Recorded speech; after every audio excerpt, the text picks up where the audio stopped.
Common reply, Crystal Chats, let's go. And we were talking about vulnerability and crossing boundaries. So we got this one here. It says facts. Plus, I'm sick with my millionth cold again this year. So I feel like my defenses are down because I feel crappy, and that makes me more vulnerable. I just don't know when it's me who is overreacting, and it continued to say, or if I am just literally overreacting. And here's the thing. When we set a boundary and someone crosses that boundary, overreacting could literally mean anything. Now, we don't condone physical violence, so let's common sense hats on. Remember, I'm not a professional, I'm not licensed. I'm just a human being who's been through it, who's going through it, okay? Now, when you're telling this person they've crossed your boundary and you're being firm, you're speaking with authority, right? That's not overreacting, not to me. I mean, like I said, physical violence we're not condoning, and it doesn't even have to be an all-out thing.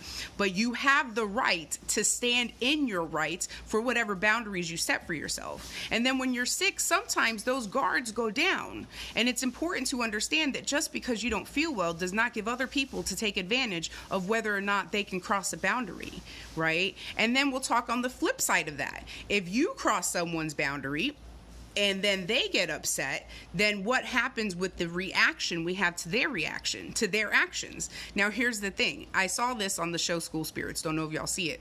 But they had said, you can't blur the lines and then expect me to see a boundary once I've crossed it. I'll repeat it. You can't blur the lines and then expect me to know a boundary once I've crossed it.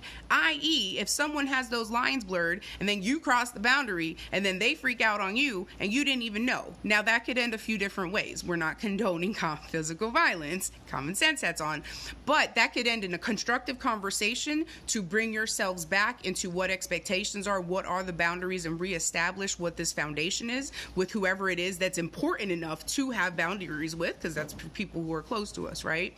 And this constructive conversation can either be had, or you don't owe anybody anything. You can just go no contact, because that's okay too. You don't have to fight when you're sick, and especially depending on how many times this is happening, because what do I tell y'all? Check your circle. If they're not inspiring you, motivating you, wanting you to be the best version of yourself, compassionate, empathetic, then you are not in a circle, you're in a cage, and they will continue to feed you what it is that they want you to believe when you're sick, making it seem like it's you.